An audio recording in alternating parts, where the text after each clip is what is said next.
What's going on, everybody, and welcome back to SoCal Exploring.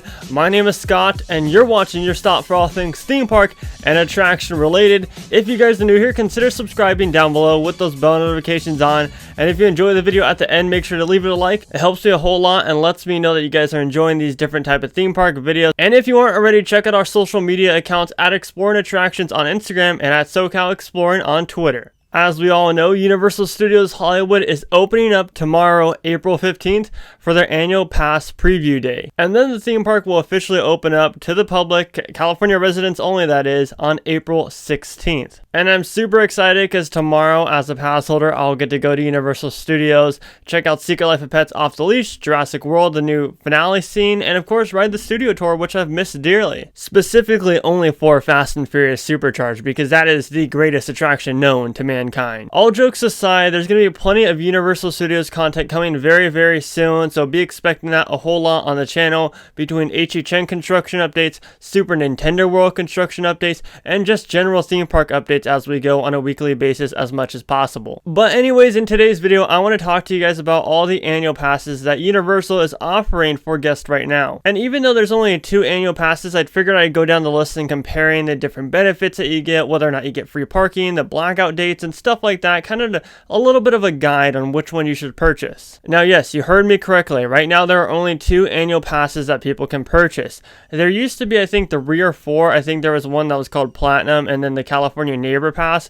But honestly, the California Neighbor Pass was kind of pointless right now because it's only California residents. So in hindsight, why would Universal even sell that pass? But I can definitely see on June 15th, when California is supposed to fully reopen, them start selling those passes catered to California residents once again. But let's dive into the 2 current passes that they're selling, the Gold Annual Pass and the Silver Annual Pass. Now, I think it's important to note that these 2 annual passes will not be valid until May 17th. However, you can pick any day before May 17th on a normal operating day that you can visit the park with these annual passes, but you can't visit multiple times before May 17th, just that one day that you select. And that's due to the fact that right now existing pass holders are getting their AP bonus days to use until May 17th, and then once May 17th comes around, that's when the normal billing cycle will happen. Now, the Gold Annual Pass sits at $249 and the Silver Annual Pass sits at $189. The Gold Annual Pass has over 280 available days and the Silver one has over 220 available days. Surprisingly, Universal is still offering the FlexPay system even during this first phase of reopening for the theme park.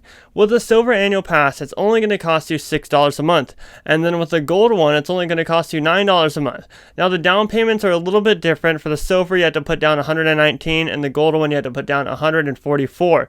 So up front, it's a little bit of a drastic difference, still not that much, but right off the bat, already looking at these different comparisons, the Gold one is already worth your money.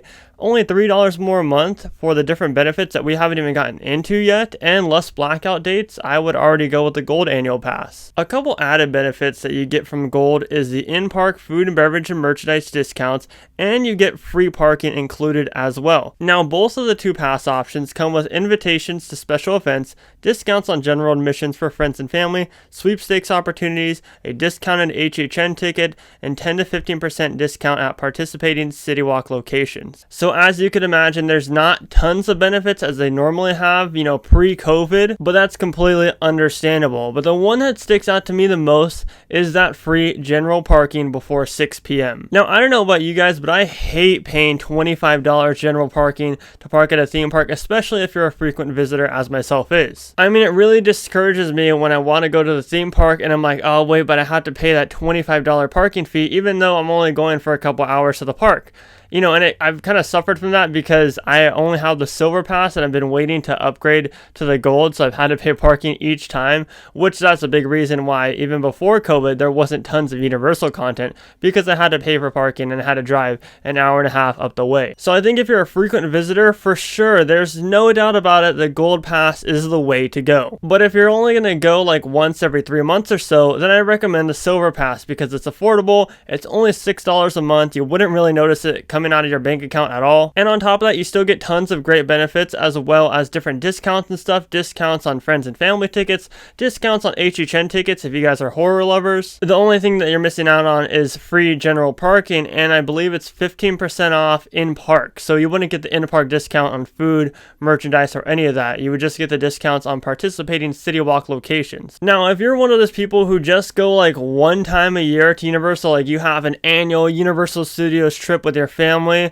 then I'd still recommend looking into doing the Silver Pass. The reason being is because you'll always have that pass with you to use whenever you want. Like if you go that normal one-time annual trip like I was talking about, who knows, maybe you had such a fun time that you want to go back later in the year, but you don't want to spend the $100 or $80 it is on a ticket, but you have this Silver annual pass that you either paid for in full or you're just paying $6 a month for, and you can go whenever you'd like. It's especially a good deal if you're purchasing a multi-day ticket.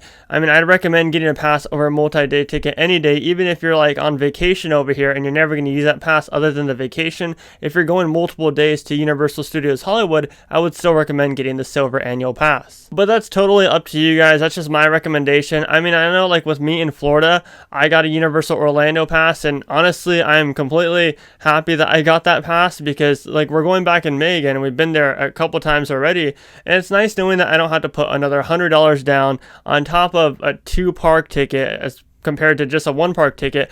I already have a pass I've been paying for, and I can just go into the park as I please. I don't have to worry about parking because I'm just going to Uber there, and it's just nice having that pass to get in whenever I want. Now, a drastic difference between the two is for the Silver one, most of July and August is blocked out. Compared to the Gold one, you get most of those days in both July and August. And the thing is with Silver passes, if you're getting it for a family where you have kids and stuff like that, there are like barely any weekend days available that you can go. It's mainly all just weekdays, so that's something that you want to factor into your decision making, because the blackout dates are a big thing.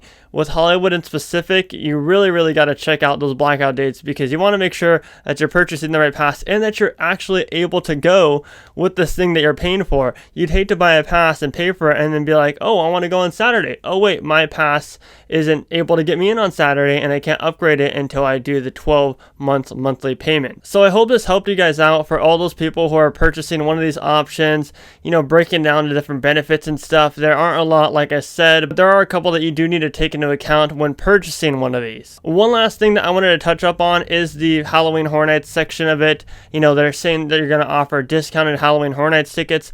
Is that any hint to us getting an HHN event this year? Seeming how they're not selling the Platinum Pass, which would get you a free Halloween Horror Night ticket on select days that they'd give you. The big reason why I think that they wouldn't be giving you a free HHN ticket is because I think that there still be capacity for a horror themed event, everyone being all close together and everything.